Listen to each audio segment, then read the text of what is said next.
गुरुर्ब्रह्मा गुरुर्विष्णु गुरुर्देवो महेश्वरः गुरुः साक्षात् परं ब्रह्म तस्मै श्री गुरवे नमः। नारायण नारायण नारायण नारायण।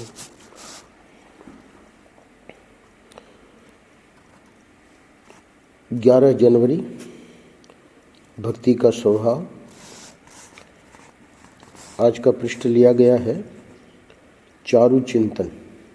ग्रंथ का नाम है परम पूज्य महाराज श्री के लिखवाए हुए लेख भक्ति पर, ज्ञान पर, धर्म पर, उनका संकलन है।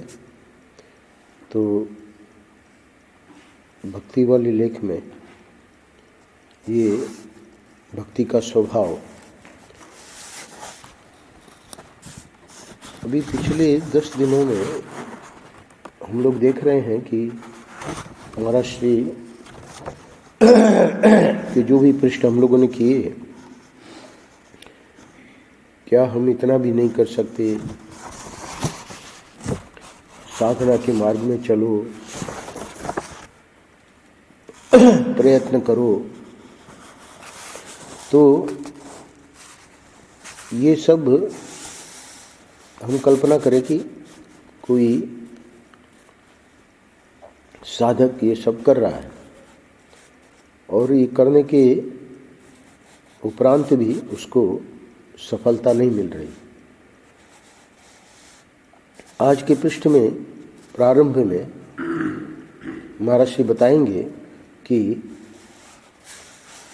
इस मार्ग में जो विघ्न बाधाएं हैं,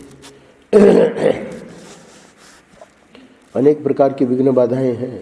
तो 5 श्रेणियां, उन 5 श्रेणियों में प्राय सभी प्रकार की विघ्न बाधाओं का उल्लेख महाराज श्री शुरू में करेंगे और फिर ये भी बताएंगे कि जो भी साधक इस मार्ग पे चल रहा है उसको किसी आलंबन की अथवा आश्वासन की जरूरत है। तो वो आश्वासन, वो जो आलंबन है वो क्या है?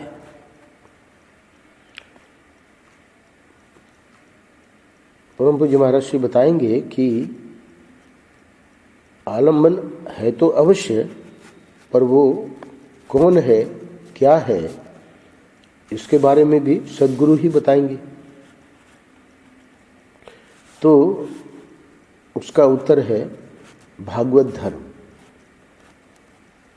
भागवत धर्म का अर्थ किया है भक्ति।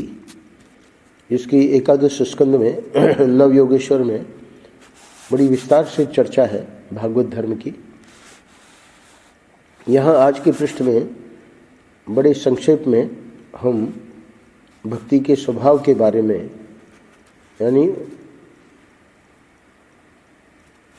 भक्त भक्ति भगवंत गुरु चतुर नाम वपु एक। वैष्णव में भक्तमाल नाम का जो ग्रंथ है, जैसे रामायण है, भागवत है, वैसे भक्तमाल की बड़ी प्रसिद्धि है। भक्तमाल की कथा करने वाले का नाम हो जाता है भक्तमाली। जैसे रामायण की कथा का जो कथा वाचन करते हैं उनका नाम हो जाता है रामायणी जी, भागवती जी। तो वैसे भक्तमाली, तो भक्तमाल में जो मंगलाचरण है उसमें भक्त भक्ति भगवंत गुरु। भक्तमाल की पुस्तक आप लोगों को भी मैंने दी थी, वापस ले ली मैंने क्योंकि मुझे देखना था। तो उसमें चित्र बहुत अच्छा दिखाया है। सबसे पहले भक्त का चित्र दिखाया है तुलसीदास जी, फिर भक्ति महारानी का एक चित्र बनाया है और उसके नीचे 4 चित्र हैं। तो ऊपर 2 नीचे 2, तुलसीदास जी और भक्ति महारानी। तीसरा चित्र है भक्त भक्ति भगवंत, भगवान राम तुलसीदास जी के इष्ट, और गुरु रामानंदाचार्य। तो भक्त भक्ति भगवंत गुरु चतुर नाम, नाम चार है, वपु एक, यानी एक ही शरीर वही सच्चिदानंद भक्त के रूप में है, वही भक्ति के रूप में है, वही भगवंत के रूप में है, वही गुरु के रूप में। तो भक्ति का स्वभाव का अर्थ है कि भक्ति महारानी क्या करती है, सद्गुरु के रूप में, भगवंत के रूप में। तुलसीदास जी को भक्त बताया है, तो हम और आप जो हैं वो हम अपने को तुलसीदास जी की कोटि में तो नहीं है, परंतु तीन तीन चीजें गिना दी। शरीर एक ही है, पर भक्ति का स्वभाव का अर्थ है कि ये जो हमारे हृदय में प्रेम है ठाकुर जी के प्रति, सद्गुरु के प्रति, उस प्रेम में इतना सामर्थ्य है, इतना सामर्थ्य है कि ये जितनी विघ्न बाधाएं गिनाई गई हैं, हम लोग अभी अभी पढ़ेंगे, वो सब विघ्न बाधाओं को साधक पार कर जाता है, अपने बल से नहीं, भगवान के बल से, सद्गुरु के बल से, भक्ति के बल से। तो वो जो प्रेम है हमारा, उसी प्रेम की महिमा यहाँ बता रहे हैं। क्यों? क्योंकि वो प्रेम भले प्रारंभिक ही हो, मतलब उसमें कोई ज़्यादा अभी हमारा अभिनिवेश नहीं है।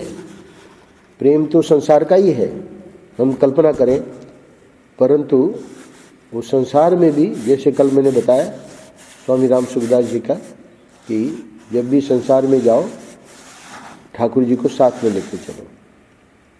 कल बताया या पहले बताया होगा। और जब ठाकुर जी के साथ रहो तब संसार को अपने पास मत रखो। भक्ति का स्वभाव। निम्नलिखित कुछ ऐसे बाधा विघ्न हैं जिनके कारण मनुष्य धर्म, योग या ज्ञान की साधना करने में समर्थ नहीं हो पाता।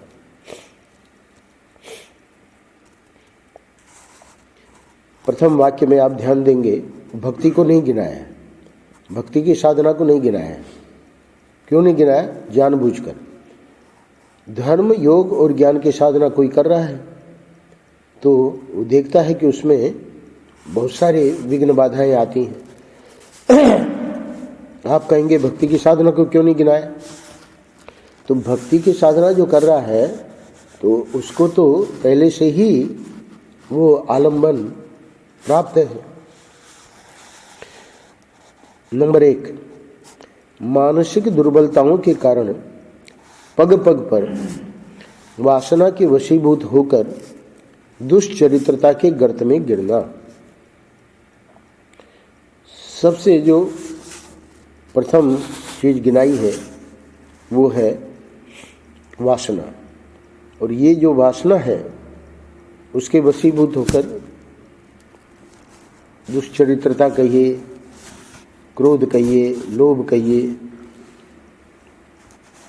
ये सब रहते हैं और वो आगे नहीं बढ़ पाता। हीनता की ग्रंथि से आबद्ध होना हमसे नहीं हो पाएगा, हमारे में इतना सामर्थ्य नहीं है। कल मैंने बताया, महर्षि ने कहा कि शंतनु बिहारी द्विवेदी ने, हम ये सब नहीं कर पाएंगे। तब फिर महात्मा ने डांट लगाई। हीनता की ग्रंथि में आबद्ध होने की जरूरत नहीं है, आगे बताएंगे, क्योंकि प्रमाता का बल नहीं है, अपना बल नहीं है, ठाकुर जी का बल है। तीसरा, भोग्य वस्तुओं एवं ममतास्पद व्यक्तियों के प्रति अनर्थकारक आसक्ति। होता क्या है कि जो ममतास्पद व्यक्ति होते हैं उनके प्रति हम पक्षपात करते हैं, और जो अन्य है उनके प्रति उपेक्षा या क्रूरता। तो ये जो है इससे बड़ा अनर्थ होता है। चौथा पॉइंट है विद्या, बुद्धि, धन आदि आगंतुक विनश्वर वस्तुओं के प्रति मिथ्या अभिमान। अभिमान जो है वो किसी का भी हो, विद्या का हो या बुद्धि का हो या धन का हो या सुंदरता का हो, आदि से सब ले लेना, वो मिथ्या अभिमान क्यों कहा? क्योंकि उसमें कोई तत्व नहीं है। वो बस ठाकुर जी जब तक उस अभिमान को बनाए रखना चाह रहे हैं तब तक है। तो ये दृष्टांत देते हैं महात्मा लोग फुग्गे का। जन्म दिवस पे फुग्गे लगाते हैं, बस एक पिन से थोड़ा सा छेद कर दो और पूरा का पूरा खत्म। तो ये ऐसे ही अभिमान है, इसमें कुछ तत्व नहीं इसलिए कहा मिथ्या अभिमान। आखिरी है ज्ञान की साधना में जो बड़ा विचित्र विघ्न बाधा है, वो क्या है? अज्ञान को ही ज्ञान समझ बैठना। क्या अर्थ हुआ? अभी ज्ञान हुआ नहीं है तो पूजा होने लगी, शिष्य लोग हमारे गुरु महाराज ईश्वर है, साक्षात भगवान है, तो मूर्खों की तो कमी है नहीं। तो वो जो है व्यक्ति है तो अज्ञानी, पर अपने को ज्ञानी मान बैठा। यह साधना न कर पाना अपनी अयोग्यताओं के कारण। तो जितना जो गिनाया है इसमें अपनी अयोग्यता ही मुख्य है। अब अगले पैराग्राफ में महर्षि बता रहे हैं कि इन अयोग्यताओं से ऊपर उठाने के लिए किसी प्रबल आश्वासन अथवा दृढ़ आलंबन की आवश्यकता होती है। स्वाभाविक है। क्यों? क्योंकि अयोग्यता से ऊपर उठाना ये तो बहुत बहुत बहुत कठिन कार्य है। इसलिए कोई ऐसा हो, आगे बता रहे हैं स्वयं, फिसलता हुआ संभल जाए, गिरा हुआ उठ जाए, पिछड़ा हुआ भी आगे बढ़े, इसके लिए कोई दृढ़ आश्रय की अपेक्षा होती है। गिरे हुए को गोद में उठा ले, दीनहीन को हृदय से लगा ले, बेसहारे का सहारा बन जाए, ऐसा कोई न कोई होना चाहिए, और ऐसा अवश्य कोई है। ध्यान दीजिएगा महर्षि के वाक्य पे, ऐसा कोई न कोई होना चाहिए। इतना ही कह के नहीं रुके, महर्षि कह रहे हैं कि ऐसा अवश्य कोई है। वो कौन है, क्या है, आज के पृष्ठ में यही मुख्य विषय है। वह ऐसा होना चाहिए जो हमारी अयोग्यताओं की ओर न देखे, अपने सहजशील स्वभाव से ही हमारा रक्षण, पालन पोषण एवं संवर्धन करे। लोक में अगर आप देखो तो दृष्टांत में, उपमा में मिलेंगी माता पिता।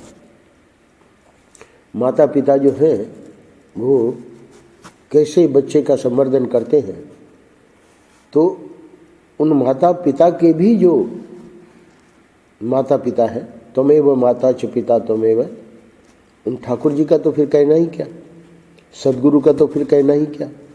भक्ति मैंने 3 बताए तो नाम 3 है, शरीर एक ही है, तो भक्ति मारा नहीं।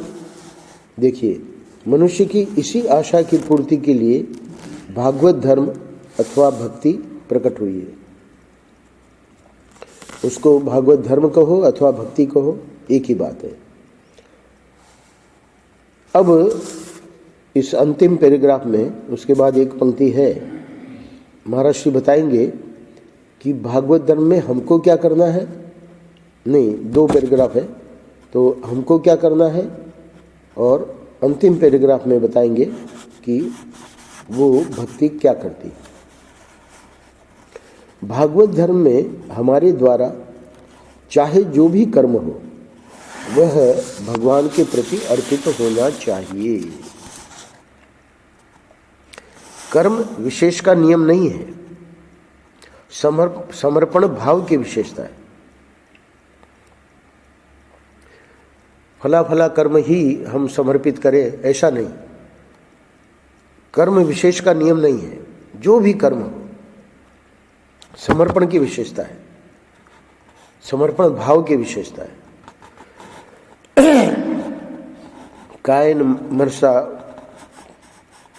कायन वाचा मनसे इंद्रिय वा, आता है श्लोक। बुद्ध्यात्मना वा अनुसृत स्वभावात् करोमि यद्यत् सकलम परस्मै नारायणाय समर्पयेत् तत्। बड़ा प्रसिद्ध श्लोक है एकादश स्कंद में। तो उसी को अर्थ महर्षि कर रहे हैं। कायन शरीर से, वाचा वाणी से, मनसा मन से, इंद्रिया इंद्रियों से, बुद्धि से, अहंकार से, और श्लोक में जो ये है संस्कार जन्य स्वभाव से। ये बहुत ही विचित्र बात है। संस्कार जन्य स्वभाव से तो सब उल्टे पुल्टे कर्म होते हैं, उसको भी श्लोक में गिना दिया। जो कुछ भी करें वह सब अंतर्यामी परमेश्वर नारायण के उद्देश्य से समर्पित कर दे। इसलिए महर्षि ने शुरू में ही कह दिया, भागवत धर्म में हमारे द्वारा चाहे जो भी कर्म हो वह भगवान के प्रति अर्पित होना चाहिए। कर्म विशेष का नियम नहीं है। अच्छा, अब आगे देखिए। अब कहते हैं भक्ति माता क्या करती है। ये जो पैराग्राफ है इसको ध्यान से सुनिएगा, बहुत गजब का है। भक्ति माता अपने किसी भी पुत्र को अपनी गोद में उठा लेती है और उसके रोम रोम को अपने वात्सल्य रस से आप्लावित एवं आप्यायित कर देती है। किसी भी पुत्र को, उन्हें शास्त्रोक्त अधिकारी, एकांत अभ्यासी अथवा जिज्ञासु की अपेक्षा वह बालक अधिक प्यारा लगता है जो अज्ञानी है, अबोध है, साधना करने में असमर्थ है। क्या कह रहे हैं महर्षि? यानी प्राय देखा जाएगा कि जो शास्त्रोक्त अधिकारी है, एकांत अभ्यासी है, जिज्ञासु है, संभव है कि सद्गुरु उसको बहुत प्यार करते हो, पर ऐसा होता नहीं है। शंकराचार्य जी के 4 शिष्य थे, चित्र में आपने देखा होगा। तो एक शिष्य, उसको दूसरे तीनों शिष्य कहते थे कि ये जड़ बुद्धि है, पर वो सेवा करता था गुरु जी की।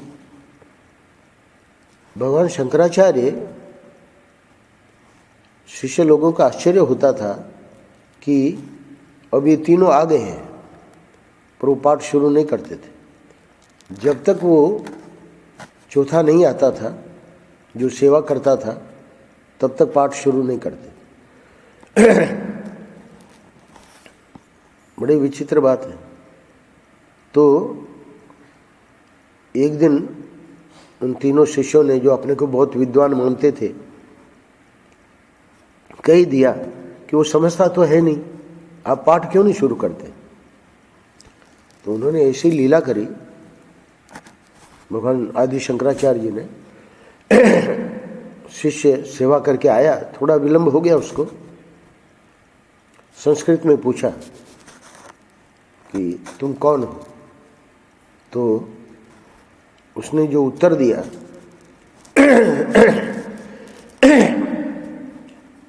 उसी से उसका नाम पड़ा हस्तमलकाचार्य। यानी हाथ में जैसे आंवला हो वैसे उसने अपना स्वरूप का उत्तर दिया संस्कृत में श्लोकबद्ध। तो भगवान का सामर्थ्य है, गुरु का सामर्थ्य है।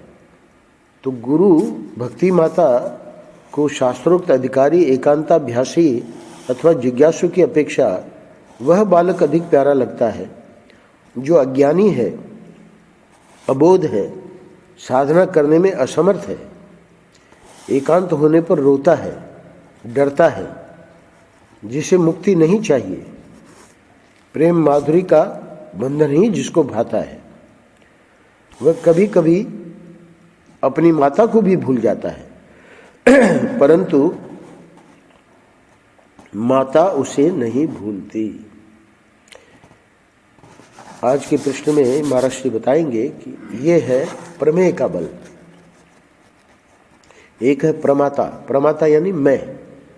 तो यहाँ ऊपर बताया कि धर्म, योग और ज्ञान, तो इन तीनों साधनाओं में व्यक्ति को लगता है कि मेरा बल है,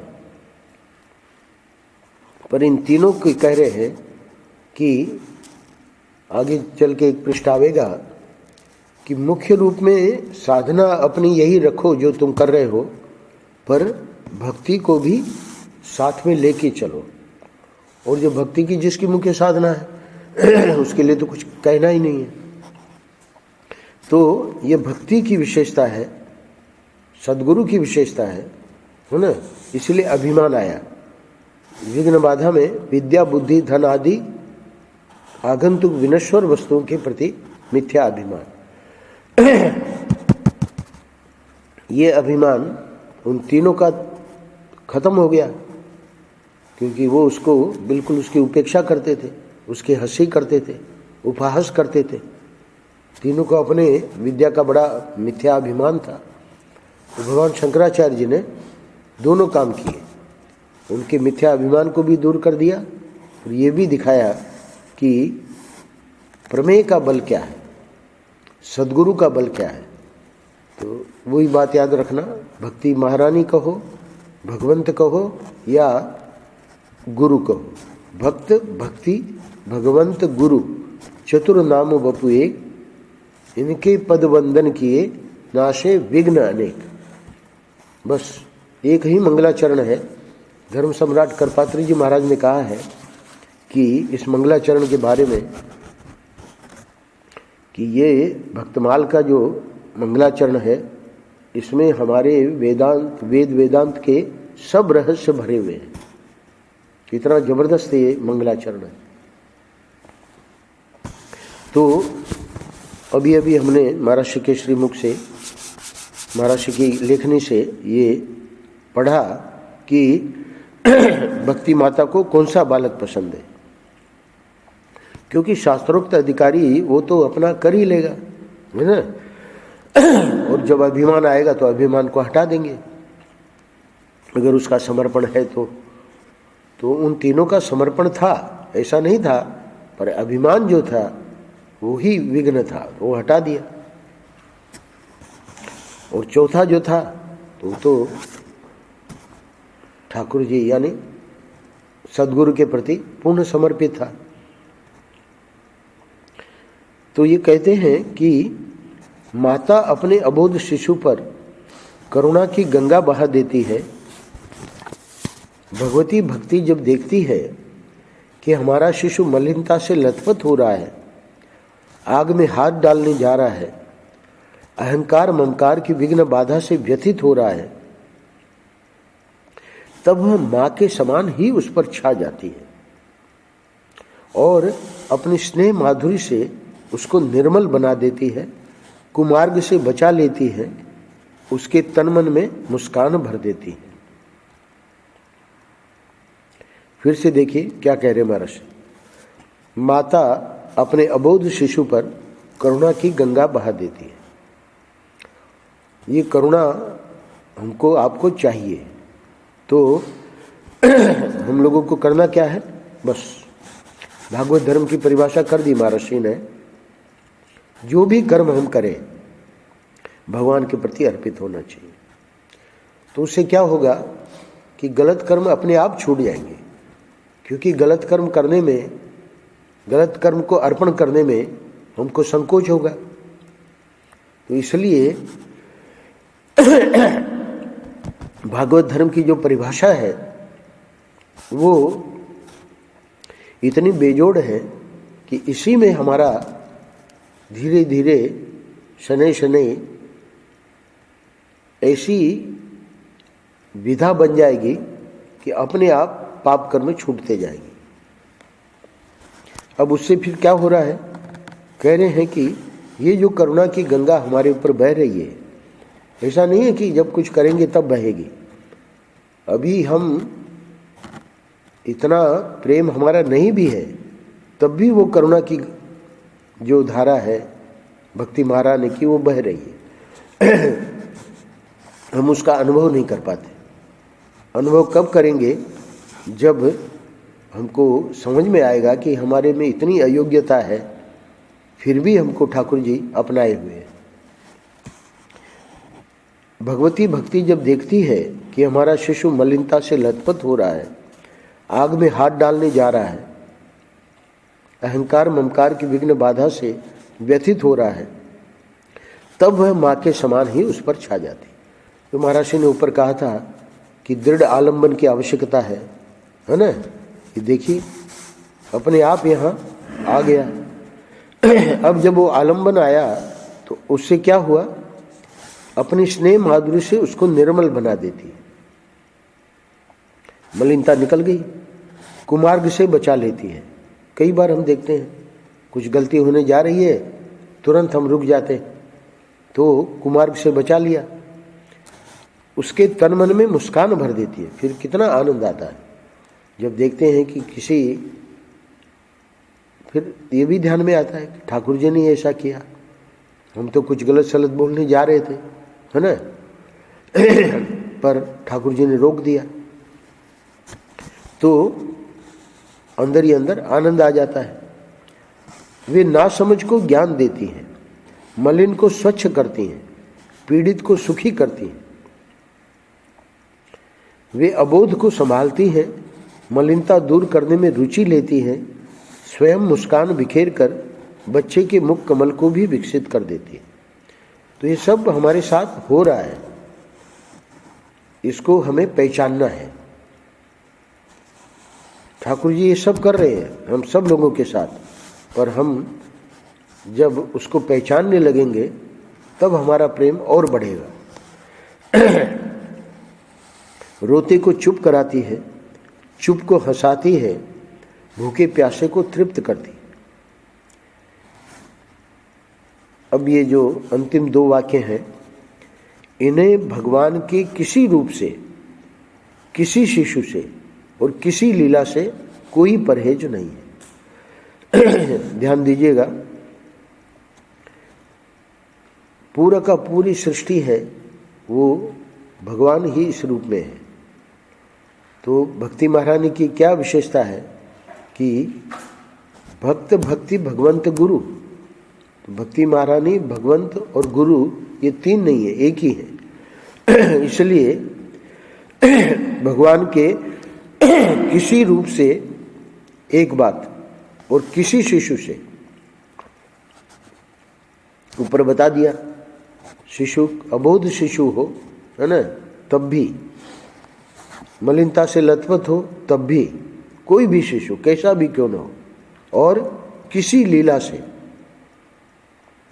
अब ये जो सृष्टि है, तो सृष्टि में ठाकुर जी क्या क्या लीलाएं कर रहे हैं। भी हम लोग महाभारत पढ़ रहे हैं, कोई भी लीला कैसी भी क्यों न हो, है ना, वो जो भक्त है, भीष्म पितामह का महर्षि ने एक पूरा छोटा सा ग्रंथ है महर्षि का, तो उसमें भीष्म पितामह की भक्ति का महर्षि ने वर्णन किया है। वहाँ हम देखेंगे अद्भुत है। क्यों? क्योंकि भीष्म पितामह ऐसे भक्त हैं जो जान रहे हैं कि ये सब भगवान की लीला है। तो भक्ति महारानी क्या करती है, भीष्म पितामह की भक्ति को ही वहाँ सबसे गजब का दिखाया। यानी भगवान ने प्रतिज्ञा की थी कि मैं हाथ में शस्त्र नहीं लूँगा महाभारत में, और भीष्म पितामह ने जब अर्जुन पे ऐसे बाण चलाए तब उनसे नहीं रहा गया, उतर पड़े रथ से, है ना। और वैसे तो चक्र को याद करते हैं, पर उस समय इतने आवेश में आ गए कि वहाँ जो रथ का पहिया टूटा हुआ पड़ा था उसी को हाथ में ले ली। भीष्म पितामह, बस उनकी प्रतिज्ञा थी भीष्म पितामह की, आज मैं हरि को शस्त्र, जो इनकी प्रतिज्ञा है कि मैं शस्त्र हाथ में नहीं लूँगा, वो आज मैं उनके हाथ में शस्त्र लिवा दूंगा। तो भक्त की प्रतिज्ञा रखने के लिए अपनी प्रतिज्ञा तोड़ दी। ऐसी अद्भुत लीला तो भक्ति महारानी के कारण ही हुई, क्योंकि भीष्म का जो प्रेम है, भीष्म की जो भक्ति है, तो इसलिए कह रहे हैं कि किसी लीला से कोई परहेज नहीं है। यानी भगवान की प्रतिज्ञा टूटने जा रही है, कोई उससे परहेज नहीं है, क्योंकि भक्ति ही सर्वोपरि है। अंतिम वाक्य में सब में अपने प्रभु का अनुभव करना ही भक्ति का स्वभाव है। सब में अपने प्रभु का अनुभव करना। तो इस एक वाक्य से ही पूरा का पूरा पृष्ठ समझ में आ जाएगा कि वही इस प्रकार के कार्य कर सकता है जो देख रहा है कि सब में हमारे ठाकुर जी है। तो भक्ति कौन है? राधा रानी। और ठाकुर जी कौन है? भगवान। तो सब में अपने प्रभु का अनुभव करना ही भक्ति का स्वभाव है। तो यहाँ जो राधा गिरधर गोपाल जी विराजमान है, तो इससे आप लोग समझ सकते हैं कि भक्ति है ना, भक्ति भगवंत गुरु। तो भक्ति और भगवंत दूसरा और तीसरा ये तो अपने सामने ही है, और हम लोग भक्त के रूप में बैठे हैं और सद्गुरु ये ज्ञान दे रहे हैं। तो ये जो ज्ञान हमको दिया जा रहा है, हम लोग जो बैठे हैं, और ये जो दोनों अर्चा विग्रह हमारे सामने हैं, नाम चार है, सद्गुरु, हम लोग, राधा और गिरधर गोपाल। नाम चार है, वपु एक, वो सच्चिदानंद परमात्मा ही है। वो परमात्मा की ही ये लीला चल रही है। तो इस प्रकार जिसकी दृष्टि बन जाती है ना, वो ये समझेगा कि विघ्न बाधाएं कुछ नहीं। नारायण नारायण नारायण नारायण। श्री